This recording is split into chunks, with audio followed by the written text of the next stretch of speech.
Good afternoon बच्चों। जैसा कि आप जानते हैं, मैं अनुभा बायोलॉजी वाली अनुभा मैम के नाम से मेरा यूट्यूब पे चैनल चलता है। प्लीज मेरे चैनल को लाइक शेयर और सब्सक्राइब कर दीजिए। जो लोग मेरे साथ स्टार्टिंग से जुड़े हैं उन्हें पता है कि हम लोग यहाँ पे बायो की प्रिपरेशन करते हैं, क्लास 9, 10th, 11th, 12th और नीट की। अभी हम लोग जो है करेंटली चैप्टर पढ़ रहे हैं, principle of inheritance and variation.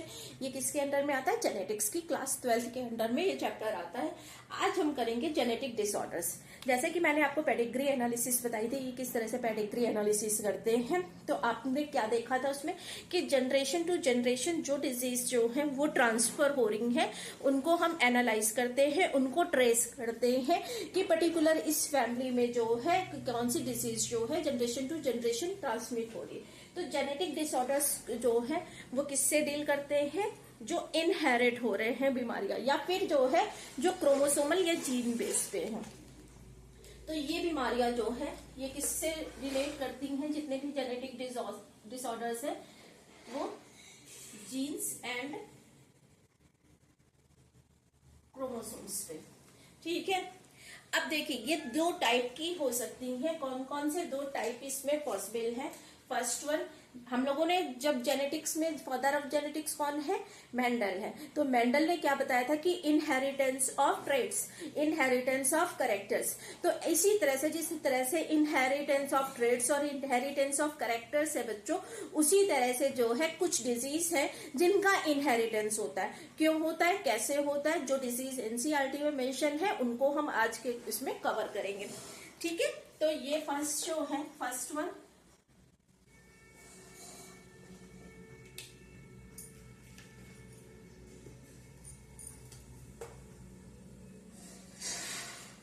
Mendelian disorders.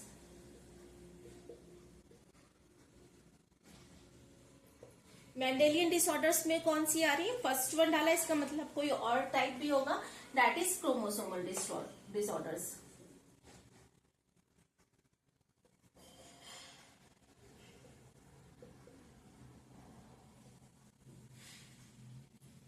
देखिए, तो genetic disorders are classified into two broad categories, that is Mendelian disorder and chromosomal disorders. Chromosomal disorders और मेंडेलियन डिसऑर्डर्स जो है क्या, पहले वो समझ लीजिए, उसके बाद मैं आपको बताऊंगी कि इसके अंदर में कौन सी डिजीज आएंगी और इनके अंदर में कौन सी डिजीज आएगी। ठीक है, देखिए जो क्रोमोसोमल डिसऑर्डर है, अब अगर बेटा ये हमारे पास कोई क्रोमोसोम है, सपोज है ये क्रोमोसोम है, यहाँ पे क्या लगा है, कोई जीन लगा है, किसी भी का भी है, चाहे वो हाइट का हो, ठीक है, शेप का हो, आई कलर का हो, या फिर जो है हेयर कलर का हो। सपोज दैट ये एक क्रोमोसोम्स जो है वो है। अगर बेटा इसका ये पार्ट कट जाए, ठीक है, या फिर ये पार्ट टूट के यहाँ पे आ जाए, या फिर ये पार्ट टूट के यहाँ पे आ जाए, या इसका डुप्लीकेशन हो जाए, या फिर ये जो है प्रॉपरली सेग्रीगेट ना हो, तो इसमें क्या है, इसकी वजह से क्या हो रहा है, हमारे क्रोमोसोम में एबनॉर्मलिटी जनरेट हो रही, इनबैलेंस हो रहा है। ठीक है,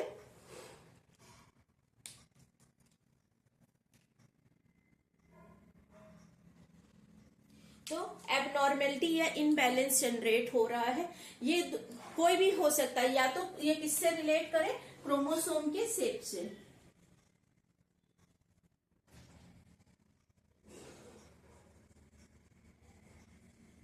क्रोमोसोम का शेप, अगर ये पोर्शन कट जाता है, ठीक है, ये कट के दूसरे में जाके जुड़ जाता है यहाँ से, यहाँ पे जो है ये, तो क्या हो गया, क्रोमोसोम का शेप जो है वो चेंज हो गया ना। या फिर जो है प्रॉपर जो है वो ये सेग्रीगेट ना हो, जब एनाफेज में सेग्रीगेशन होता है तो प्रॉपरली सेग्रीगेट ना हो, तो क्रोमोसोम का शेप की वजह से, या फिर बेटा क्रोमोसोम्स के नंबर्स की वजह से।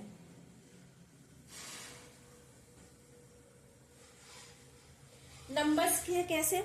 अगर सपोज दैट हम ह्यूमन बीइंग की बात करें तो उसमें टोटल कितने 23 पेयर्स जो हैं वो क्रोमोसोम्स के प्रेजेंट होते हैं। इन 23 पेयर में से जो है वो क्या है, 22 जो है ऑटोसोम्स हैं, और 1 पेयर जो है वो सेक्स क्रोमोसोम है।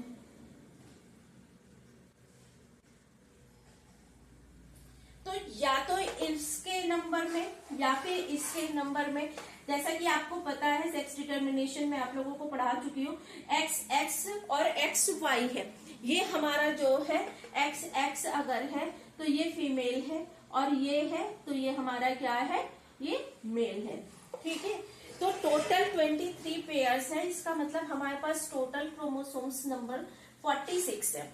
अब ये 46 क्रोमोसोम नंबर जो है, अगर वो 47 हो जाए किसी केस में, या फिर 45 हो जाए, एक क्रोमोसोम जो है वो सेग्रीगेट ना हो या अब्सेंट हो, या फिर जो है किसी क्रोमोसोम्स की क्या हो जाए कि वो क्रोमोसोम की डबलिंग हो जाए, तो ये तो नॉर्मल हमारी फीमेल है, ये मेल है। अगर एक्स एक्स वाई है तो एक ये कंडीशन हो सकती है। ये सारी कंडीशन आज की क्लास में हम लोगों को करनी है। या फिर एक्स ओ जो है हो जाए, मींस एक एक्स क्रोमोसोम एब्सेंट हो जाए। तो ये सारी चीजें जो है कुल मिला के जो क्रोमोसोमल एबनॉर्मलिटी है, चाहे वो शेप से रिलेटेड हो या फिर क्रोमोसोम्स के नंबर से रिलेटेड हो। तो क्रोमोसोमल डिसऑर्डर्स में हमें क्या पढ़ना है, क्रोमोसोमल एबनॉर्मलिटी। अब ये जो बेटा नंबर वाला है, इसके लिए एनसीईआरटी ने एक टर्म दिया हुआ है, वो टर्म जो है वो याद रखिएगा, एनयूप्लॉइडी।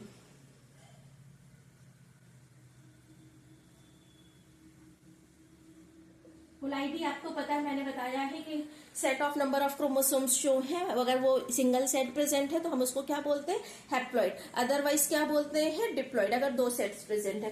तो क्रोमोसोम नंबर्स में जो है वो चेंज आ जाए, क्रोमोसोमल एब्रीवेशन हो जाए, तो वो क्या है, नंबर ऑफ क्रोमोसोम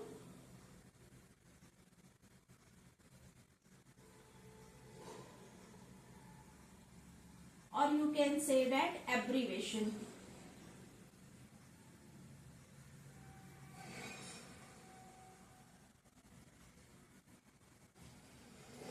ये किस में आएगा बेटा, एनियोप्लॉइडी में। क्या कंडीशंस है ये समझ में आ गई, क्या होगा अब इसके अंदर में, ये अभी देखेंगे कि इसके अंदर में क्या क्या आएगा। मीन्स क्रोमोसोम रीअरेंज हो जाए, या फिर जो है उसके नंबर्स में किसी तरह से म्यूटेशन की वजह से या किसी और रीजन की वजह से जो है वो चेंज आ जाए। तो कुल मिला के आप बोल सकते हैं कि डिसऑर्डर्स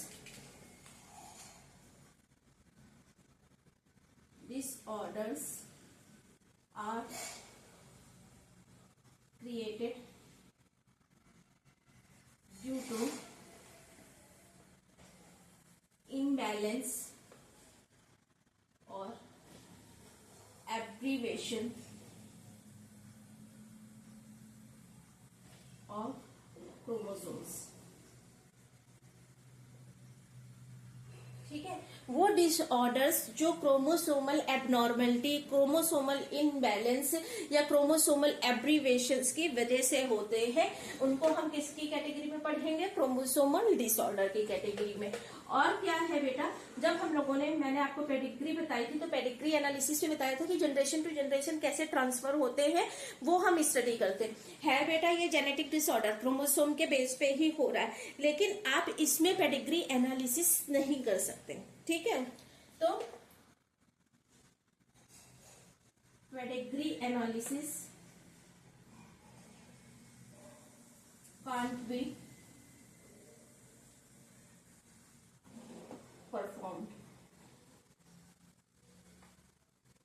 अगर आपको ये समझ में आ गया कि क्रोमोसोमल डिसऑर्डर्स क्या है बच्चों, तो आप आइडेंटिफाई कर लेंगे। देखिए, एक क्वेश्चन बन सकता है कि ये क्रोमोसोमल डिसऑर्डर है या फिर मेंडेलियन डिसऑर्डर है। दूसरा क्वेश्चन बनता है कि ऑटोसोमल है या फिर रिसेसिव है या फिर सेक्स लिंक्ड है। तीसरा क्वेश्चन बनता है कि नंबर ऑफ क्रोमोसोम्स जो है वो कितने प्रेजेंट है, 45 है, क्योंकि एबनॉर्मलिटी है, डिसऑर्डर है, तो 46 तो नहीं होंगे, it may be 45, it may be 47। ठीक है, तो ये हमें पढ़ना है। तो क्रोमोसोम के बेस पे समझ में आ गया। अब मेंडेलियन वाला क्या है बेटा, ये किससे हो सकता है, ये एक सिंगल जीन की एनालिसिस, हमने सिंगल ट्रेट पढ़ा था ना, एक सिंगल ट्रेट का जो है ट्रांसफर। तो मेंडेलियन डिसऑर्डर जो है वो कैसे डिटरमाइन कर सकते हैं, mutation in a single gene. You can say that mutation क्या होता है, मैंने आपको बताया हुआ है।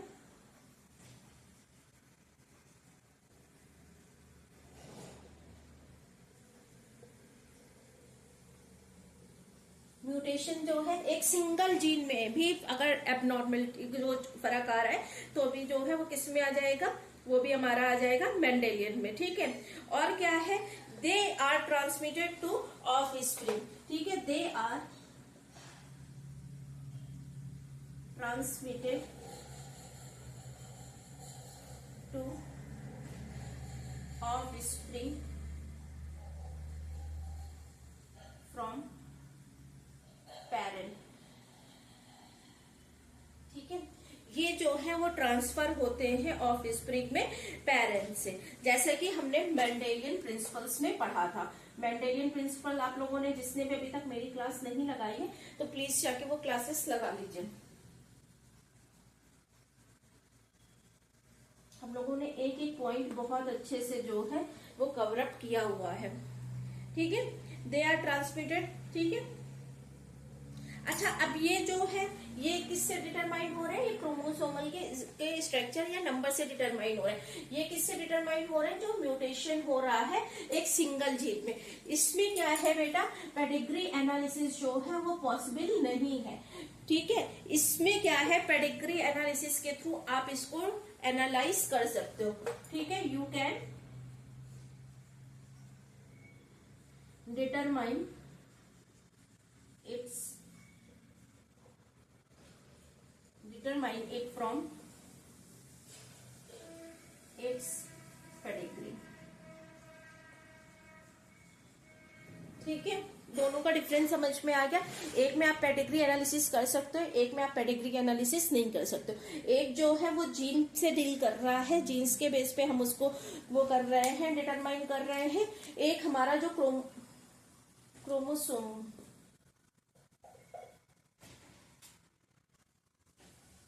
ठीक है, एक जो है वो क्या है, क्रोमोसोम से डील कर रहा है। क्रोमोसोम का स्ट्रक्चर हो सकता है, शेप हो सकता है, नंबर्स हो सकते हैं।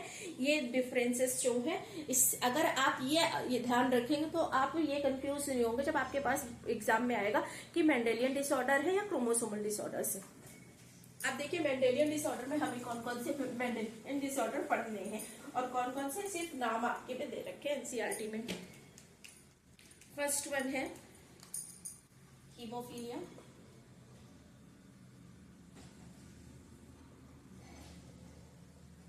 ठीक है, हीमोफीलिया शायद मैंने आपको पढ़ाया भी हुआ है। कलर ब्लाइंडनेस,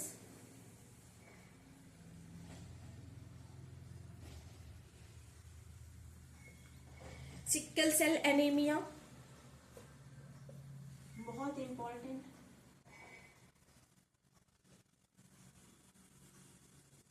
थैलेसीमिया,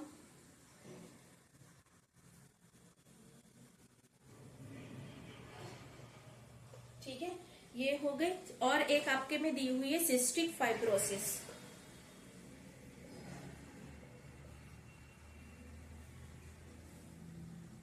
पीकेयू, देखिए पीकेयू जो है वो मैंने आपको एक्सप्लेन कर दी है। यहाँ पे हम लोग बस एक उसका ओवरव्यू देखेंगे फिनाइल कीटो यूरिया का। इसके अलावा ये तो देखो ये पैराग्राफ में दिए हुए हैं एनसीईआरटी के। एक डिजीज और है जो एनसीईआरटी का जो वहां पे पेडिग्री एनालिसिस है वहां पे दी हुई है। एक कौन सी है बेटा, मायोटोनिक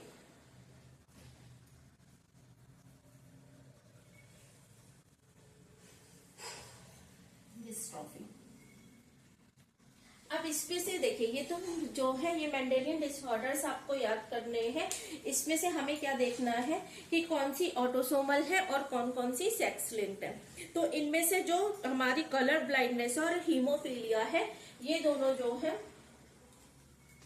ये कलर, हाँ ये दोनों जो है वो सेक्स लिंक्ड है। एक्स जो है क्रोमोसोम उसमें प्रेजेंट होती है।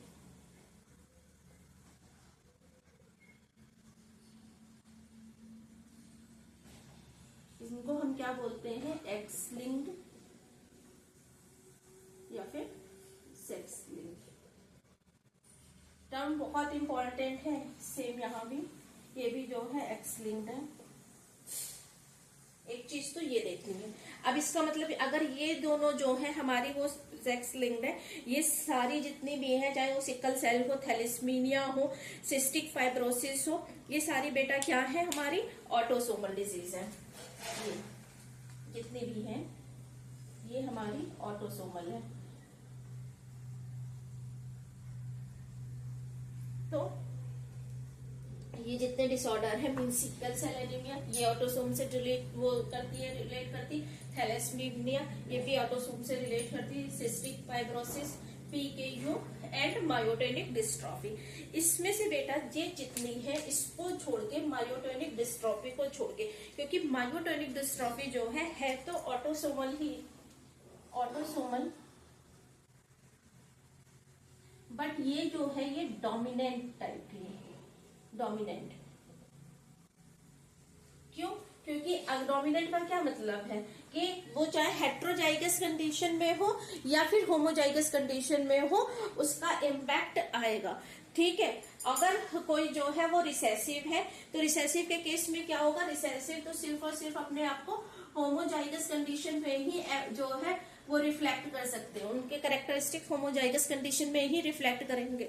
लेकिन जो ये है डोमिनेंट है, जैसा कि हमने मेंडेलियन लॉ में पढ़ा है, मेंडेलियन लॉ ऑफ इनहेरिटेंस में, कि ये होमोजाइगस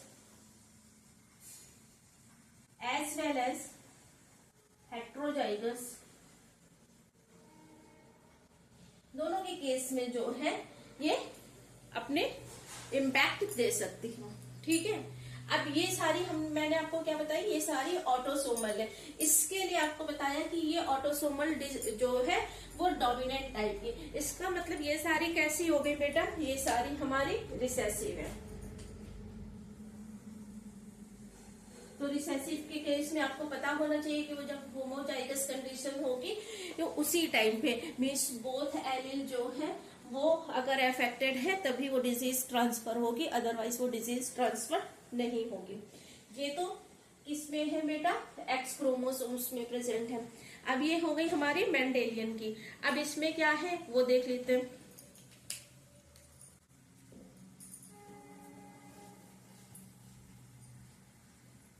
क्रोमोसोमल वाली आपको कौन सी पढ़नी है?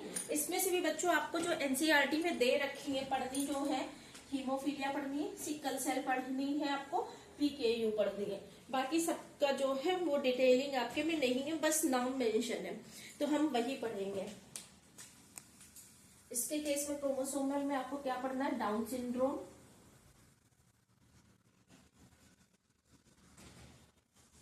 ठीक है, टर्नर सिंड्रोम,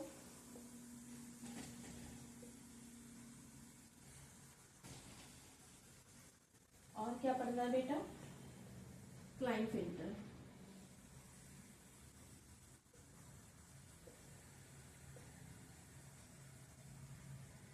ये सारी जो है ये क्रोमोसोमल के बेस पे हैं। 3 डिजीज आपको पढ़नी है, Klinefelter, down syndrome, Turner syndrome. और मेंडेलियन में आपको पढ़नी है हीमोफीलिया पढ़नी, सिकल सेल पढ़नी है, कलर ब्लाइंडनेस पहले थी सिलेबस में, अब नहीं है।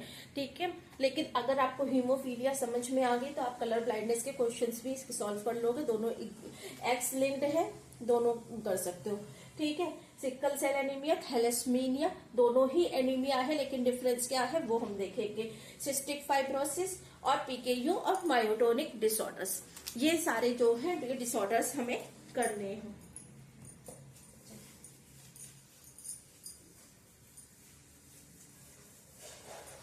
फर्स्ट से स्टार्ट करते हैं, दैट इज हीमोफीलिया।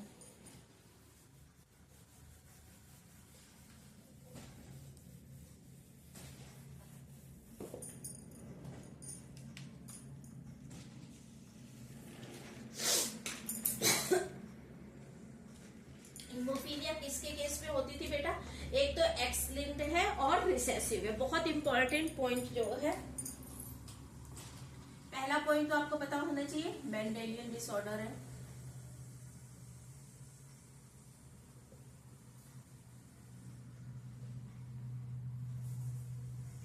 कौन सी, हीमोफीलिया।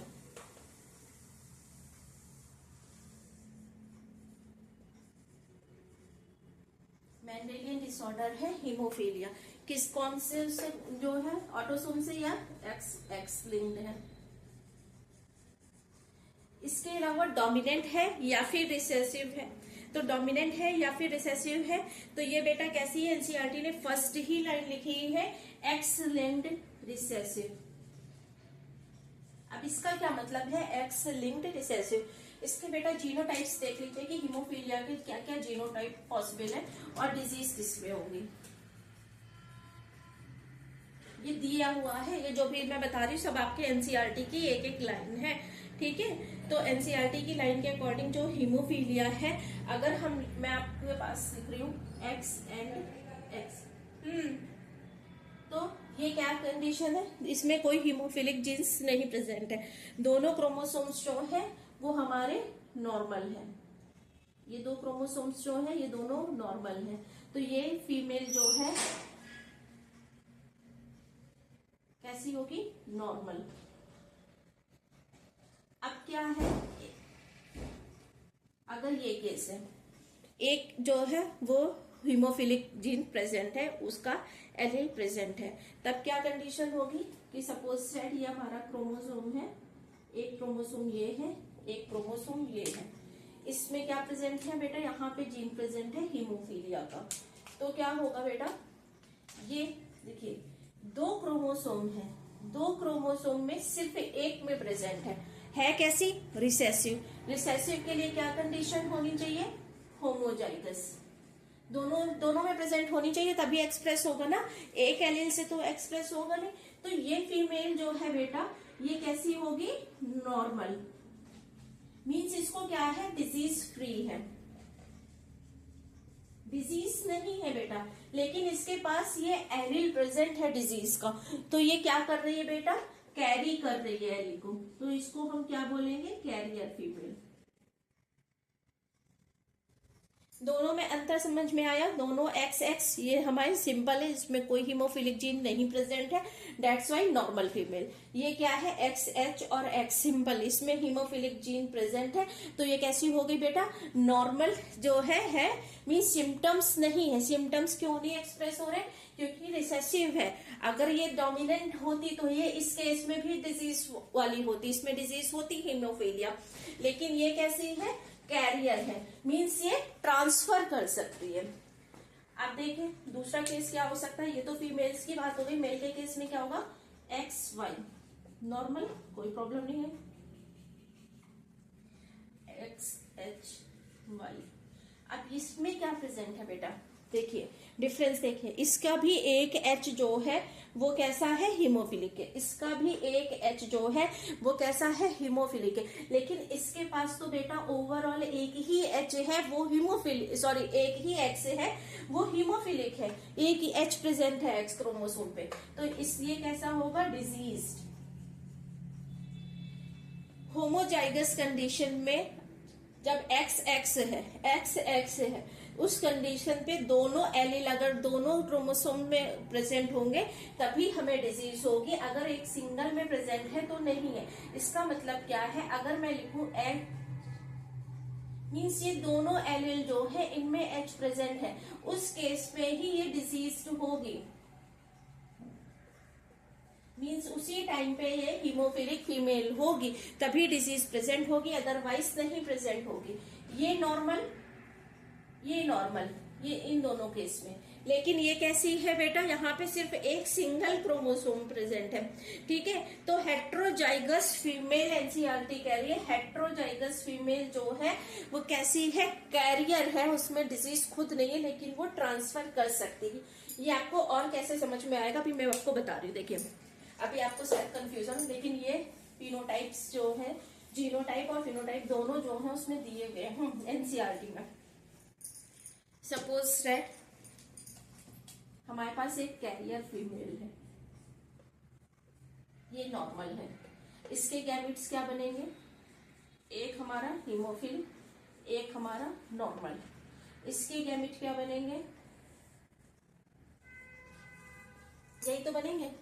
अब पॉसिबिलिटी क्या होगी, क्रॉस किसके किसके बीच में हो सकता है, देखिए इसका क्या रिजल्ट आया, एक्स एच एक्स, क्या होगी, ये डिजीज है नहीं है, कैरियर है लेकिन खुद सेल्फ जो है वो नॉर्मल है, इसमें कोई प्रॉब्लम नहीं है। अब इसमें क्या होगा, देखिए इसमें तो एक ही एच है, एक ही एच होने की वजह से यहाँ पे ये मेल जो है ये कैसा आ गया, डिजीज्ड, इसमें डिजीज प्रेजेंट है,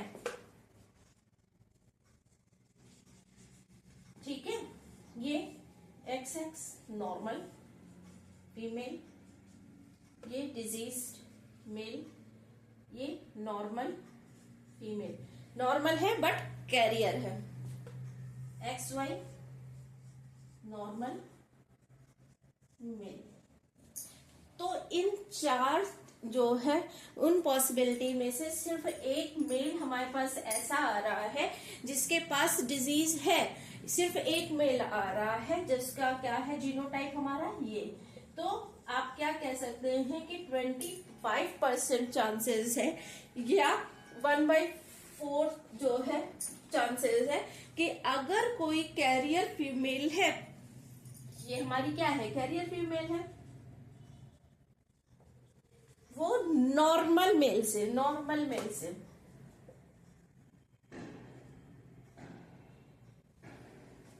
तो इनकी जो प्रोजेनी आएगी उसमें सिर्फ और सिर्फ 25% चांसेस है कि जो मेल प्रोजेनी होगी उस मेल प्रोजेनी को डिजीज होगी। अब देखिए अगर यहीं पे हम ये ले लेते तब क्या हो जाता, रेशियो चेंज हो जाता ना। इसको सॉल्व करिएगा। वैसे ये पॉसिबल नहीं है क्योंकि ये वायबल नहीं होते। होता क्या है, सबसे इंपॉर्टेंट तो हीमोफीलिया जो है वो याद रखिएगा। क्वीन जो है, क्वीन विक्टोरिया के सन में देखी गई थी। मींस क्योंकि ये हमारी जो क्वीन विक्टोरिया थी ये कैरियर थी हीमोफीलिया की, ये कैरियर थी, इनसे इसमें ट्रांसफर हुई, फीमेल से मेल में ट्रांसफर हो रही है। इसको हमने क्या बताया था, क्रिस क्रॉस। तो ये क्रिस क्रॉस है, अपोजिट जो है उस पे जा रही है। फीमेल्स नॉर्मल आ रही हैं, फीमेल के चांसेस नॉर्मल है, ये है भी कैरियर है लेकिन नॉर्मल है। तो क्योंकि फीमेल से मेल में जा रही है तो हमें इस टाइप के जो ट्रांसफर को क्या कहते हैं, क्रिस क्रॉस।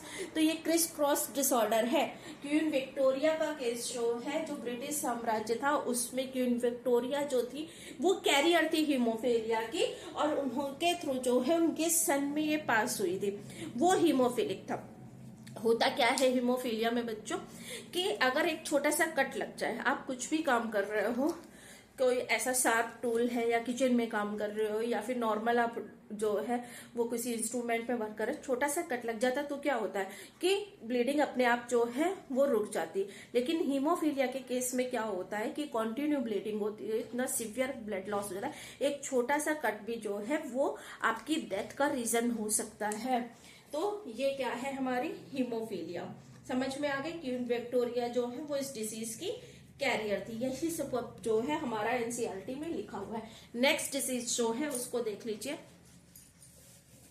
देखिए सेम जो है, सेम ऐसे ही हमारी कलर ब्लाइंडनेस के साथ भी, मैं जीनोटाइप लिख दे रही हूँ क्योंकि उसमें दिया नहीं हुआ एनसीईआरटी में, डायरेक्टली पहले था, तो मैं आपको सिर्फ जीनोटाइप लिख दे रही हूँ कलर ब्लाइंडनेस का, आपको खुद समझ में आ जाएगी। एक तो ये डिफरेंशिएट नहीं कर पाते हैं रेड एंड ग्रीन कलर में, कंफ्यूजन होता है इनको रेड और ग्रीन कलर में। क्या डिजीज है, एक्स लिंक्ड है, ये कैसी हो गई, कैरियर फीमेल, बिल्कुल उसकी तरह है। नॉर्मल फीमेल, ठीक है, normal male, carrier, sorry diseased, यहाँ पे कैरियर नहीं XY है, डिजीज्ड मेल, बिल्कुल वैसे ही है, एक्स लिंक्ड ही है।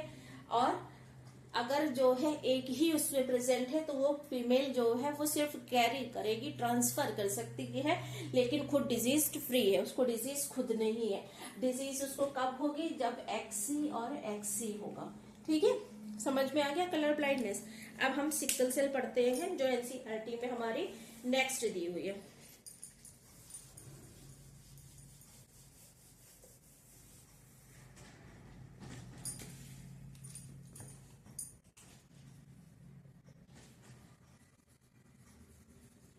देखिए सिकल सेल जो है ये कैसी डिजीज है, अभी हम लोगों ने पढ़ा था सिकल सेल हमारी कैसी डिजीज थी।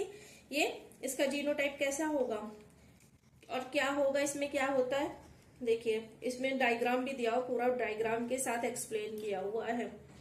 क्या ये एक्स लिंक्ड है? अभी मैंने आप लोगों को बताया था चार्ट में, क्या ये एक्स लिंक्ड है? नहीं। ये कैसी है?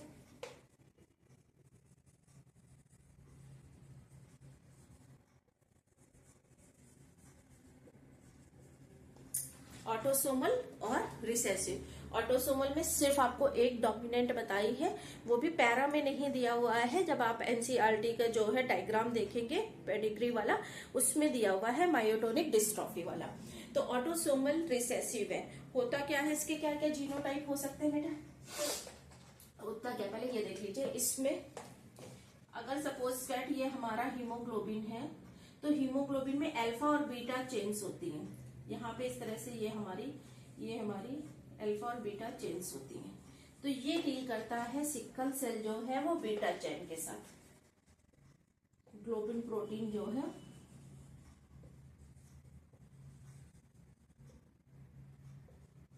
बीटा चेन जो है, ये एनसीईआरटी के ही पॉइंट्स हैं। 6th जो है नंबर पे एक न्यूक्लियोटाइड जो है उसका वो चेंज आता है कि क्या कन्वर्ट होता है, GAG जो नॉर्मल है, GAG इसमें एक पॉइंट में सब्स्टिट्यूशन हुआ, GAG जो है वो कन्वर्ट हो जाएगा हमारा GUG।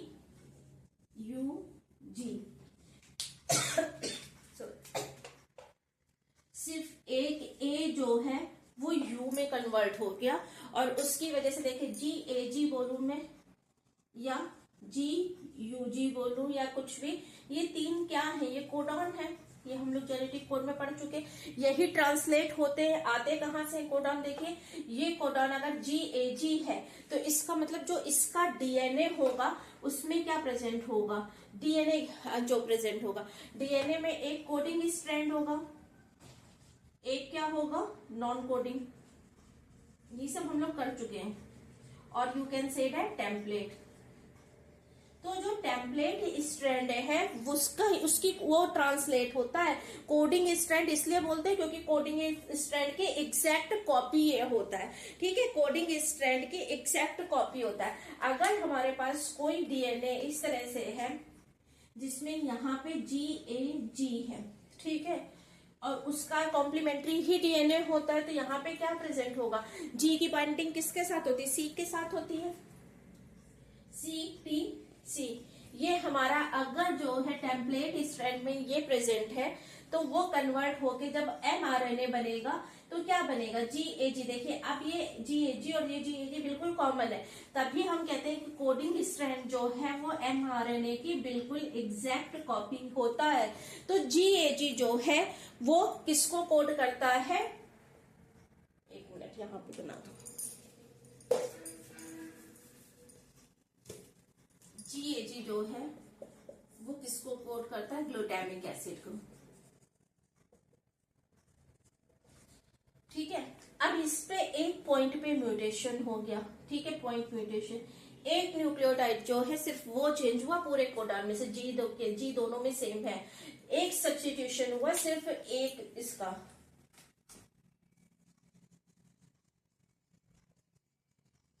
उसकी वजह से पूरा फ्रेम चेंज हो गया।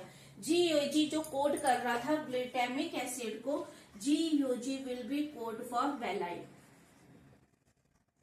ठीक है, अब इसकी वजह से क्या हुआ बेटा, ये जो ग्लूटामिक एसिड था इससे ग्लूटामिक, जब ये नॉर्मल है, जब यहाँ पे जो है ये बन रहा है कोडिंग स्ट्रैंड में GAG बन रहा है, जब GUG नहीं बन रहा है, ग्लूटामिक एसिड बन रहा है, उस टाइम पे हमारी RBC जो है वो कैसी है, कॉनकेव, बाइकॉनकेव। ठीक है, जब ये नॉर्मल है मींस ग्लूटामिक एसिड है, और यू कैन से दैट क्या है, GAG कोडॉन प्रेजेंट है। कोडॉन भी याद रखिएगा, अमाइनो एसिड भी याद रखिएगा, और उसका शेप भी। अब ये बाइकॉनकेव, जब ये वेलाइन में कन्वर्ट हो गया, GUG हो गया, सब्स्टिट्यूशन हो गया, वेलाइन बन गया, तो इसकी वजह से डिजीज हो जाती है। ये वेलाइन जो है इसको क्या कर देता है, सिकल सेल, सिकल सेल। अब अब इसका शेप जो है वो बाइकॉन्वेक्स से किस में कन्वर्ट हो गया, सिक्कल सेल में।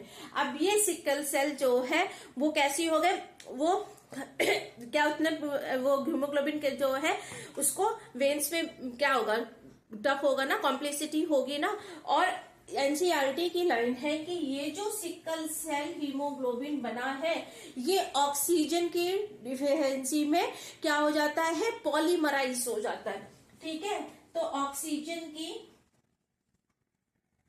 टेंशन में, क्योंकि देखिए हीमोग्लोबिन जो है वो क्या कैरी कर रहा है, ऑक्सीजन कैरियर है। अब सिक्कल सेल हो गया वो प्रॉपरली ऑक्सीजन से बाइंड नहीं कर पा रहा, तो ऑक्सीजन टेंशन जनरेट होगी और ये क्या हो जाएगा, पॉलीमराइज।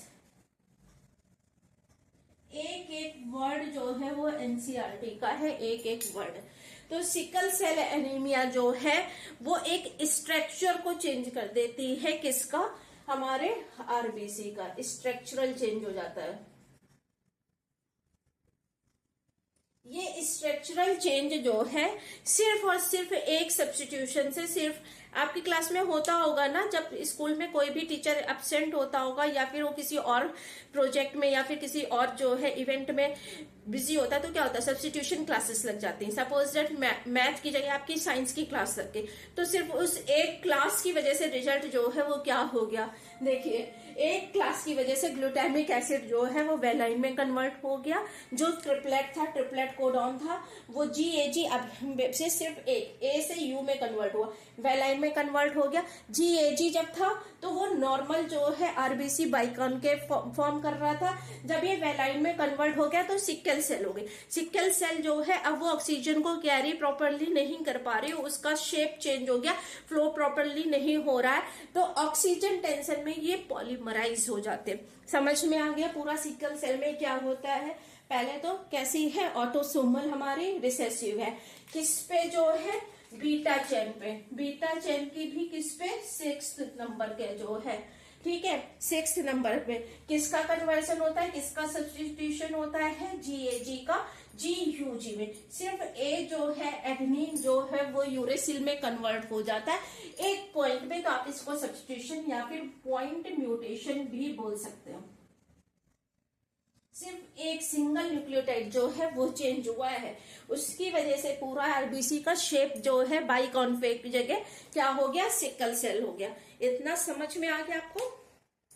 तो अच्छा ये बताइए, एक चीज मुझे बताइए, बीटा चेन ये सब तो याद रहेगा आपको, ये क्वालिटेटिव है या क्वांटिटेटिव है, क्वांटिटी इसकी जो है वो चेंज हो रही है या फिर जब हम लोगों ने मेंडेलियन डिसऑर्डर पढ़ा था तब हम लोगों ने जो है क्वालिटेटिव क्वांटिटेटिव में बात की थी, तो ये क्या है, क्वालिटी चेंज हो रही है ना, एनीमिया हो रही है, डिफिशियंसी हो रही है, लेकिन वो डिफिशियंसी क्वालिटी चेंज हो रही है, आरबीसी की क्वालिटी चेंज हो रही है, तो ये कैसा हो गया, क्वालिटेटिव।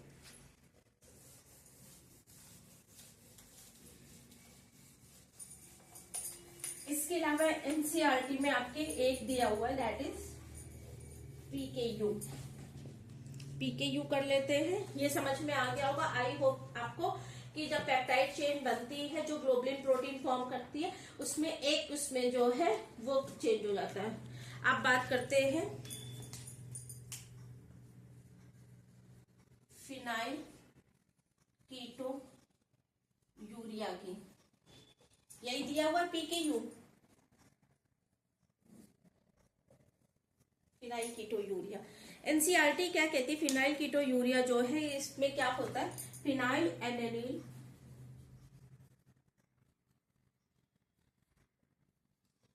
इसको कन्वर्ट करने का, ये किसमें कन्वर्ट होता है, टायरोसिन में, पढ़ा चुकी हूं मैं आपको, ये कन्वर्ट होता है टायरोसिन में। किसकी प्रेजेंस में कन्वर्ट होता है बेटा, एक हमारे पास एंजाइम होता है फिनाइल एनेनिल हाइड्रोलेज,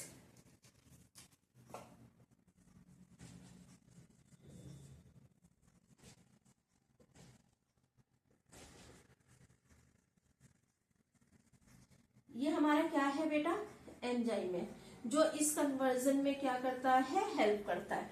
तो अगर ये एंजाइम ही नहीं बनेगा तो क्या ये फिनाइल एनेलिन जो है वो टायरोसिन में कन्वर्ट होगा, तब ये फिनाइल एनेलिन टायरोसिन में कन्वर्ट नहीं होता है, ये किस में कन्वर्ट हो जाता है, ये एक्यूमुलेट हो जाएगा और किस पे कन्वर्ट हो जाएगा, फिनाइल। देखिए कन्वर्जन किस पे होना था, फिनाइल एलेनिन का टायरोसिन में। टायरोसिन फिर फर्दर जो है वो दूसरे उसका सबस्ट्रेट है, क्योंकि टायरोसिन से फिर हमारा कौन से हार्मोन बनते हैं ये हम लोग हार्मोन वाले चैप्टर में करेंगे, लेकिन क्या कन्वर्जन होता है वो मैंने आपको बताया हुआ है, ठीक है, कि टायरोसिन एक सबस्ट्रेट का, तो इसके आगे की भी जो रिएक्शन है वो भी नहीं होगी, तभी फिनाइल एलेनिन जो है। आप बताइए, एक हम लोगों ने इससे एक फिनोमिना पढ़ा था कि एक जीन सिर्फ एक एंजाइम की वजह से दूसरा जो है कई सारे इन्फेक्ट हो रहे हैं। इसको हम लोगों ने किस में पढ़ा था, मल्टीपल एलील में पढ़ा था या किसी और में पढ़ा था? अगर आपको याद हो तो प्लीज मेरे उसमें कमेंट बॉक्स में जरूर बताइएगा। तो फिनाइल एलेनिन जो है बेटा वो किस में कन्वर्ट हो जाता है, फिनाइल पायरुविक एसिड में,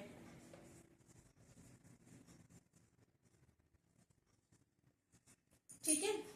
जब ये एंजाइम हमारा नहीं बनता, फिनाइल एलेनिन हाइड्रोलेज से भी नहीं बनता, नहीं फॉर्म होता, तो ये टायरोसिन की जगह ये अकुमुलेट हो जाएगा फिनाइल पायरुविक एसिड में। और होता क्या है, अगर ये आपके ब्रेन में जाके अकुमुलेट हो रहा है तो मेंटल जो है वो रिटार्डेस हो जाती है, ठीक है, मेंटल ग्रोथ को अफेक्ट करता है। अदरवाइज जो है वो यूरिन के थ्रू एक्सक्रीट आउट हो जाता है, क्योंकि जो किडनी है वो इसको एब्सॉर्ब नहीं कर पाती। तो पीकेयू समझ में आ गया, कीटोन बॉडीज के फॉर्म में जो है ये एक्सक्रीट आउट हो जाता है, that's why phenylketonuria, ठीक है।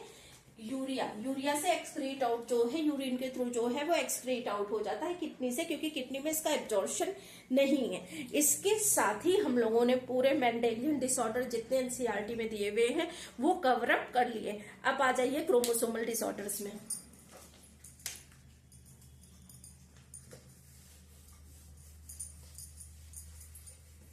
देखिए मिक्स मत करिएगा क्रोमोसोमल डिसऑर्डर को और मेंडेलियन डिसऑर्डर्स को, दोनों को मिक्स मत करिएगा please, it's my humble request. बच्चे बहुत कंफ्यूज होते हैं, बहुत गलत करते हैं। 3 हमने पढ़े थे, कौन कौन से 3 थे देखिए, क्रोमोसोमल,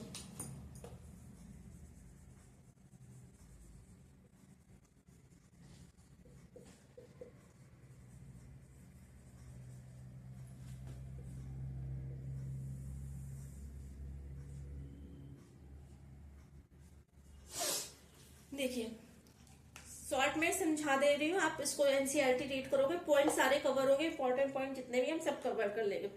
एक था हमारा बेटा डाउन सिंड्रोम,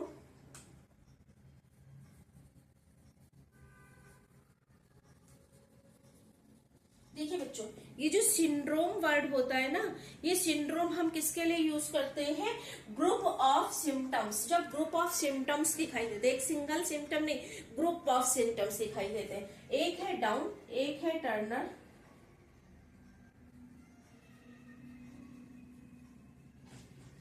ठीक है, एक है डाउन सिंड्रोम, एक है टर्नर सिंड्रोम और एक है हमारा क्लाइनफेल्टर सिंड्रोम, ठीक है।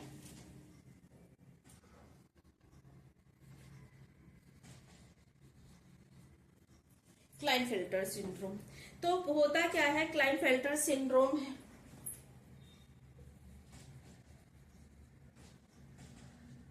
एक तो बेटा ये कैसे है, क्रोमोसोमल डिसऑर्डर से, ठीक है। अब क्रोमोसोमल डिसऑर्डर है, ये जो है ये किससे रिलेट करता है, जो डाउन सिंड्रोम है हमारा, इसमें क्या होता है, ट्राइसोमी। ट्राइसोमी, ट्राइसोमी मतलब क्या है, कोई भी क्रोमोसोम हो तो वो किसमें प्रेजेंट होता है हमारा, कोई भी क्रोमोसोम हो, हमारे पास 23 पेयर क्रोमोसोम है तो वो पेयर है, तो इसमें एक नंबर ऑफ क्रोमोसोम जो है वो बढ़ जाता है, ट्राइसोमी, ठीक है, 3 हो जाते हैं, 2 की जगह 3 हो जाते हैं, तो एक नंबर ऑफ क्रोमोसोम जो है वो इंक्रीज कर जाता है।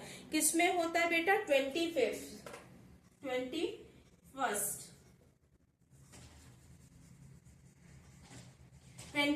आपको पता है 21st क्रोमोसोम की बात कर रहे हैं, तो ये कैसा है, ऑटोसोम है, 21st ऑटोसोम है, ट्राइसोमी हो जाती है, ट्राइसोमी ऑफ 21st क्रोमोसोम, उसकी वजह से क्या हो जाता है वो, देखिए ये होता क्यों है, एन्यूप्लॉइडी, मैंने आप लोगों को बताया था ना, एन्यूप्लॉइडी, तो aneuploidy change in numbers, numbers में चेंज हो रहा है ना, तो ट्राइसोमी ऑफ 21st क्रोमोसोम, ये याद रखिएगा किसमें होता है, मेल में या फीमेल में। अगर ये ऑटोसोम है तो ये किससे डाउन सिंड्रोम रिलेट कर रहा होगा, बोथ फीमेल एंड मेल, दोनों में ये पॉसिबिलिटी होगी। जब आप इसका जो है वो देखेंगे कैरियोग्राफ, तो देखेंगे तो क्या होगा कैरियोटाइप, तो उसमें जब यहाँ पे 21st वो दिया है, मैं आपको एनसीईआरटी का शो कर दूं, एक मिनट।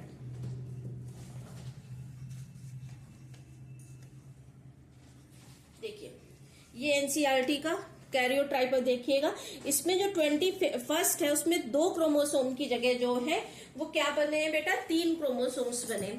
तो जो भी बेबी होगा वो कैसा होगा, उसका फ्लैट बैक होगा, एबनॉर्मल होगा, माउथ ओपन रहेगा, कुछ सिम्टम्स है, पाम्स जो है, जो नोड्यूल्स है फिंगर्स की वो कैसे होंगे, नोड्स उनमें प्रेजेंट होंगे, ठीक है। इस तरह से यहाँ पे जो है वो लिप्स जो है उस जो सारी टंग है उसमें क्या होंगे, रिजिड्स प्रेजेंट्स होंगे। इस तरह से जो है वो डाउन सिंड्रोम्स की कैरेक्टरिस्टिक है। ये फिगर से भी आपको आ सकता है।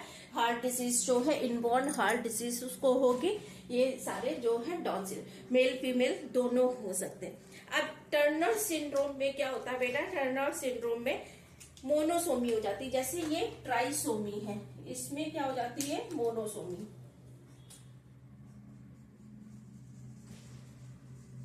मोनोसोमी मीन्स क्या है, एक सिंगल। तो अगर एक सिंगल जो है वो प्रेजेंट है, मींस 2 पेयर की जगह एक सिंगल ही प्रेजेंट है, किसकी मोनोसोमी हो जाती है, एक्स क्रोमोसोम्स की। मींस अब इसके केस में क्या होगा, सिर्फ एक एक्स क्रोमोसोम प्रेजेंट होगा। अगर आप इसका जो है लिखेंगे क्रोमोसोम्स, तो जैसे इसका था 44 प्लस हमारे पास क्या हो जाएगा 44 और प्लस 2 होता है ना, तो 46 टोटल होते हैं, इसमें +1 हो जाएगा क्योंकि एक क्रोमोसोम जो है वो बढ़ गया, ट्राइसोमी होगी। इस पे आप लिखोगे तो क्या होता है, जनरल जो फॉर्मूला होगा 44 + XX होता है ना, तो यहाँ पे सिर्फ एक प्रेजेंट होगा। इसका मतलब इसके पास जो है टोटल 45 क्रोमोसोम ही प्रेजेंट होंगे। ये किस में होती है बेटा, ये हमारी फीमेल्स में होती है।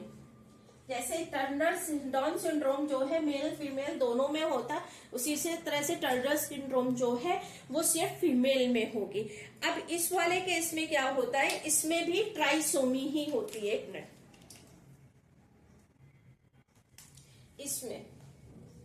इसमें भी जैसे हमारे यहाँ पे ट्राइसोमी है, यहाँ पे भी ट्राइसोमी ही है, मीन्स एक क्रोमोसोम जो है वो बढ़ गया। लेकिन यहाँ पे ट्राइसोमी किसकी थी बेटा, ऑटोसोम की। 21st क्रोमोसोम्स जो था उसकी ऑटोसोमी की थी। इसकी ट्राइसोमी जो है बेटा वो किसकी है, ट्राइसोमी ऑफ सेक्स क्रोमोसोम।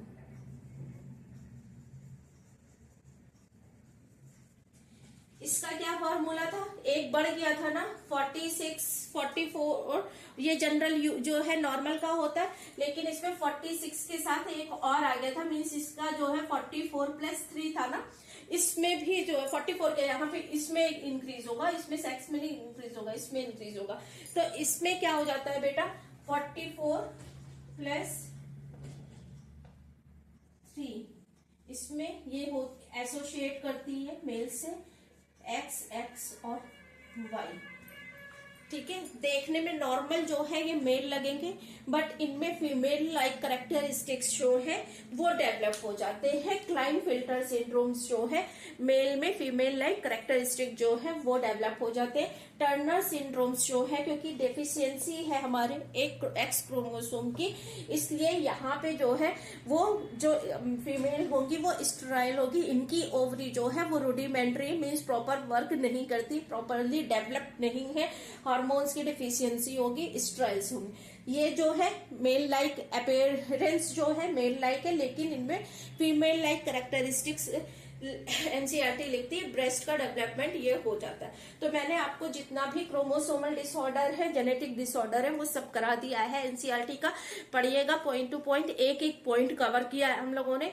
और इसी तरह से मेरे चैनल के साथ बने रहिए। अगर आपको लगता है कि आपके लिए कोई भी इंफॉर्मेशन थोड़ी सी भी यूजफुल हुई तो प्लीज मेरे चैनल को ज्यादा से ज्यादा लोगों के साथ शेयर कर दीजिए कि मुझे भी मोटिवेशन मिले।